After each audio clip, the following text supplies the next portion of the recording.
कमल जी बहुत बहुत ये डाल दो जी। आओ जी कमल जी, बहुत बहुत आपका गीता जी आपका धन्यवाद, बहुत बहुत धन्यवाद। काफी हरी जी को भी बहुत बहुत, दौलत यादव जी को भी बहुत बहुत। अभी इसके बाद कर लेंगे कमल जी, इसके बाद कर लेंगे, है ना। अभी तो बहुत देर से, ज़्यादा बहुत लेट ये आज का कार्यक्रम हमारा शुरू हो रहा है। बहुत लंबी बात ना करते हुए, 10 साल से जिस घड़ी का आपको इंतजार था, 10 साल से वो घड़ी आ गई है। बीजेपी की एक ऐसी सरकार,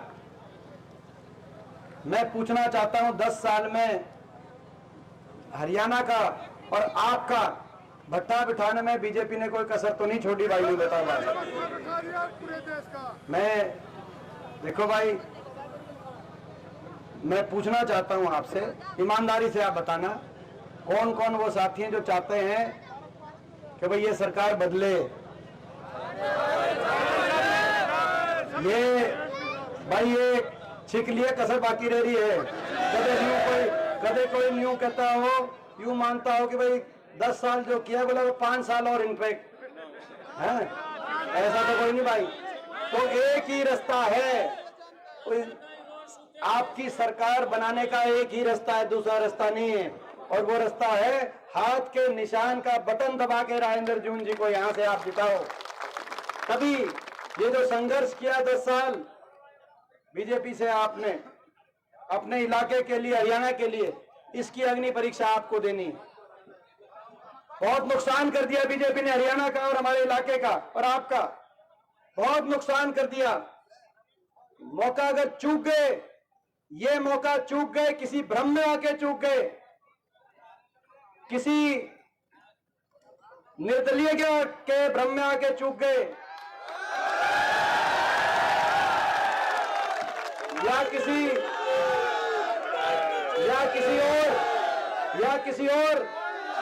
किसी और भ्रम में आके मौका अगर चूक गए, इतिहास आपको, हमको, इस इलाके को माफ नहीं करेगा। इतिहास में जगह नहीं मिलेगी, इतिहास में जगह नहीं मिलेगी। आपने देखा कैसी तानाशाही की सरकार, आपने देखा कैसी तानाशाही की सरकार, 10 साल लोकतंत्र को ताक पे रखने वाली सरकार, लोकतंत्र को ताक में रखने वाली सरकार। हाँ जी, एक बार ये भैया चलो 2 मिनट में कर लेते हैं, 2 मिनट में मैं छोटा बोल लेता हूँ, 2 मिनट में खत्म कर लेते हैं ये। तो भाई आपने देखा इस तानाशाही सरकार ने हरियाणा कितना नुकसान किया। आज जो हरियाणा विकास और खुशहाली का प्रतीक था, आज 10 साल की खट्टर रूपी और नायब सिंह रूपी सरकार के बाद वो हरियाणा आज बेरोजगारी में देश में नंबर 1, नशे में देश में नंबर 1, अपराध दर में, क्राइम रेट में देश में नंबर 1, महंगाई में देश में सबसे आगे, और सरकार के अहंकार में देश में नंबर 1। इतना अहंकार ये लड्डू भाई 2 मिनट बाद बात लियो भाई, 1 मिनट 2 मिनट बाद क्या बोल रहे उसके बाद। आपने देखा सरकार के अहंकार, भट्टा बिठा दिया, काम किया नहीं। एक विकास कार्य आप बताओ, भादुगढ़ में एक विकास कार्य बताओ। ये हमारे समय 81 किलोमीटर मेट्रो बनी थी, 1 इंच मेट्रो एक खंभा भी 10 साल में खट्टर साहब ने आगे बनवाया हो। एम्स का अस्पताल मैंने कैसे मंजूर कराया था, क्या कसूर है इस इलाके का? भारत सरकार से मंजूर शुदा अस्पताल 10 साल में आवाज भी नहीं उठाई, केवल नेशनल कैंसर इंस्टीट्यूट वहां पे आया। 10 ऐसे नेशनल इंस्टीट्यूट आने थे, एम्स का अस्पताल आना। क्या कसूर है मंजूर? नया काम छोड़ो, मंजूर शुदा कामों की भी सुनवाई नहीं, और उसके लिए भी किसी ने, क्या कसूर था इस इलाके का? मैं पूछना चाहता हूं आपसे। एक पिलर मेट्रो का आगे नहीं किया। इस तरफ का बाईपास हमने बनवाया था, परली तरफ का बाईपास बनना था। 10 साल से ये रोड की, आप रोड की क्या परिस्थिति है आप देखो। ये क्या, तो 10 साल में बड़ा नुकसान इन्होंने किया, काम किया नहीं, लेकिन अहंकार 7वें आसमान पर। हर वर्ग का अपमान करने वाली सरकार, किसी का एक वर्ग का सुनवाई करने वाली सरकार नहीं, ऐसी सरकार ये साबित हुई। लोगों को उलझा दिया प्रॉपर्टी आईडी में, फैमिली आईडी में, पोर्टलों में, और नौजवान को उलझा दिया कच्ची भर्तियों में, सीटी में और झूठे आश्वासनों में कि इनको कहा ये जो ज्वाइनिंग वाले जो कह रहे, आपकी बात मैं कर रहा हूं, आप देखो ऐसे सभी हैं, आप 4 आदमी हैं यहाँ पे, 4000 आदमी हैं, आपकी बात कर रहे हैं, आप 4 आदमी हैं, यहाँ 4000 आदमी आपकी कर रहे हैं। चलिए आप चाहते हैं कि आपकी बात ना करूं तो मैं फिर अगले टॉपिक पे आता हूं। आप ही की बात कर रहा था ना, आप ही की बात करते हैं, आपने टोका। जब तक मैं बात कर रहा था बाकियों की, तब तक नहीं आपने बात कही। तो भाई ये चाह रहे हैं कि हम इनकी बात ना करें, हमने तो इनकी बात करनी थी, इनको आश्वासन देना था। तो आप अपने आश्वासन देने दो, आपका जो आपकी मांग है तो पूरा करने दो। देखो ये कच्ची भर्तियों में उलझा दिया नौजवानों को, कितना परेशान हो रहे, कितना शोषित महसूस कर रहे हैं नौजवान। जो अपना हरियाणा को 2 लाख सरकारी पद समाप्त, आज इनका घोषणा पत्र है बीजेपी का, कह रहे 2 लाख सरकारी नौकरी जो समाप्त होगी थी वो देंगे। कांग्रेस के घोषणा पत्र देखो, 10 लाख तक क्यों नहीं दी भाई, 10 साल तक क्यों नहीं दी? 10 साल तक वो 2 लाख पद कहां गए? कौशल निगम 1.5 लाख बच्चों को कच्ची भर्ती, बिना रिजर्वेशन, बिना पेंशन, बिना मेरिट के लगाने का काम इस सरकार ने किया। इजराइल तक की युद्ध में भेजने के भी ठेके हरियाणा सरकार उठा रहे। 8000 नौकरी एडवर्टाइज हुई, केवल 300 बच्चे पूरे देश में आके यहां से फिर ठेके पे गए। वहां की भी ठेकेदारी पूरे दुनिया में किसी ने नहीं करी, क्योंकि बाकी तो नेपाल और बांग्लादेश जैसे देश अपने हवाई जहाज भेज के आगे अपने नागरिकों को बुला रहे थे, और हरियाणा सरकार इजराइल में ठेके पे हरियाणा वासियों को भेजने का, नौजवानों का। तो ये स्थिति है। फौज की भी भर्ती इन्होंने कच्ची कर दी, और अब इन नौजवानों का कितना बड़ा शोषण। कहा कि लोकसभा से पहले लगाएंगे, इलेक्शन से पहले नौकरी निकाल दी वोट लेने के लिए लोकसभा में, 10 साल तक नहीं निकाली, आखिरी साल में निकाली, सीटी में उलझा दिया और कहा कि लोकसभा से पहले लगाएंगे। फिर बोला जी लोकसभा में वोट दो, लोकसभा के बाद लगाएंगे। फिर बोला विधानसभा से पहले लगाएंगे, बोला फिर विधानसभा के इलेक्शन जल्दी करा लिए इलेक्शन कमीशन से, बोला जी अभी इलेक्शन आगे, इलेक्शन कमीशन नहीं, और अब विधानसभा चुनाव के बाद लगाएंगे, इलेक्शन कमीशन इजाजत नहीं दे रहा। दुनिया जानती है, मैं सच बोलता हूं इसीलिए इनके निशाने पर हूं, दुनिया जानती है कि इलेक्शन कमीशन किसके इशारे पे चल रहा है। आप बताओ किसके इशारे पे चलता है इलेक्शन कमीशन? 10 साल में इलेक्शन कमीशन किसके इशारे पे चल रहा है? और मैं तो भुगत भोगी हूं उस बात का। मुझे 2019 की वो रात याद आती है जब इलेक्शन कमीशन ने मेरे फोन उठाने से मना कर दिया था। 2019 की याद आती है। हम चुनौती देते हैं इस सरकार को, इलेक्शन कमीशन से परमिशन दे और इन नौजवानों को लगाने का काम करे हम, और अगर ये नहीं करेंगे सरकार में आते ही हम एक पल नहीं गवाएंगे और इन नौजवानों को हम ज्वाइनिंग दिलाना काम करेंगे। ये बात कहना चाह रहा था आपकी, ये बात कहना चाह रहा था, मगर आपने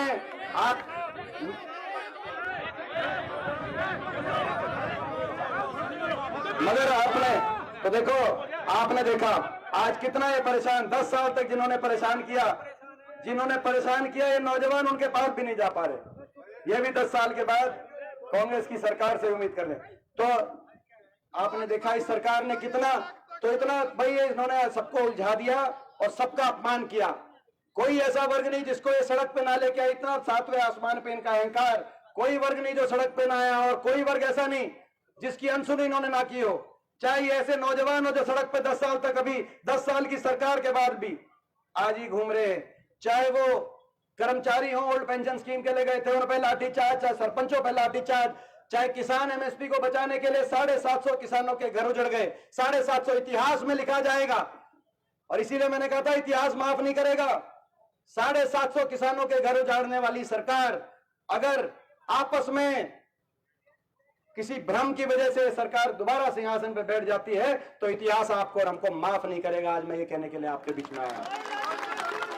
750 किसानों के घर उजाड़ने वाली सरकार, ये वो सरकार, क्या कसूर था हमारी बेटियों का, क्या कसूर था साक्षी मलिक का, क्या कसूर था विनेश फोगाट का? 6 महीने तक एफआईआर नहीं हुई, 6 महीने तक क्या कसूर था उनका?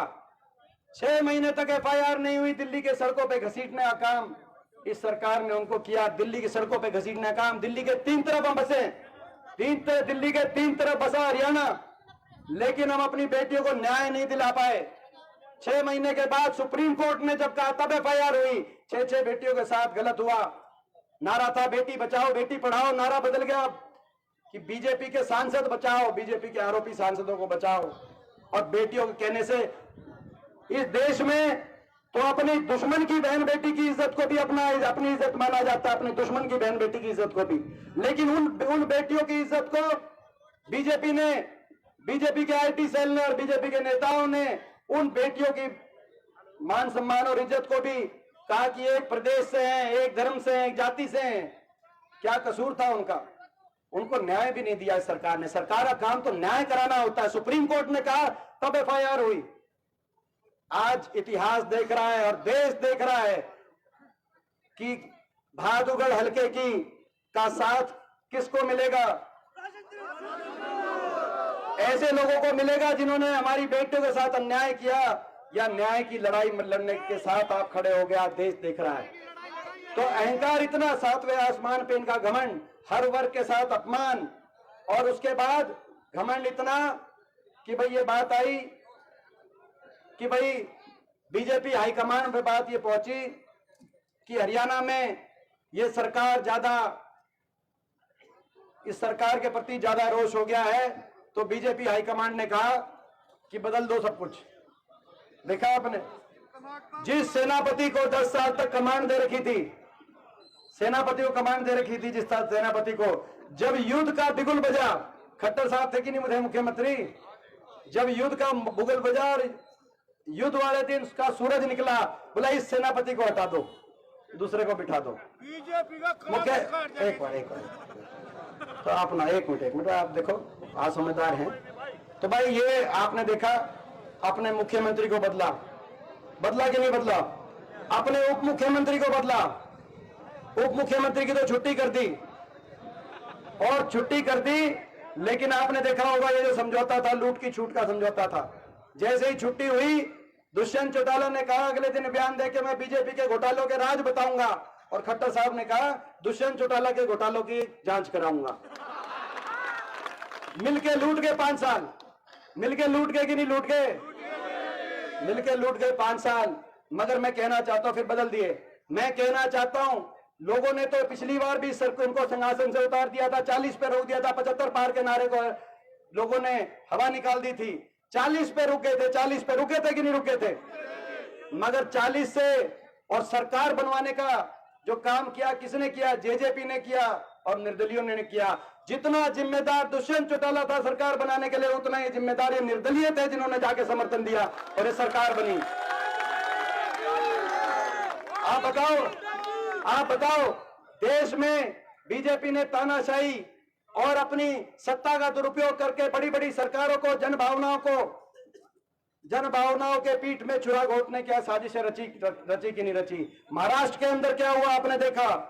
मध्य प्रदेश के अंदर चुनी हुई सरकार कांग्रेस पार्टी की सरकार थी, क्या हुआ आपने देखा कि नहीं देखा क्या हुआ? और एक इनके मंत्री का बयान आया, लोहार हुसैन के मंत्री का बयान आया कि चाहे लोग हमें हरा दें लेकिन फिर भी हम सत्ता का दुरुपयोग करेंगे, दिल्ली हमारा तानाशाही सरकार बैठी है फिर भी तोड़ेंगे। तो भाई जब ऐसी बात है तो यहां पे कुछ ऐसे घूम रहे हैं उम्मीदवार जो कह रहे हैं हम उनके साथ थे। अरे जब जीतने से पहले ही भाग गए तो आगे कहां टिकते हैं? आप बताओ, आगे यहां कहां टिकते? और ऐसे में आप बताओ, आप मेरे को बताओ, ऐसे में अगर नजर जाती है तो एक ऐसे व्यक्ति पे जाती है जिसपे ईमानदारी पे आज तक दाग नहीं और वफादारी का जिसका कोई मुकाबला नहीं, और उसका नाम राजेंद्र सिंह जून है। तो हमारे साथ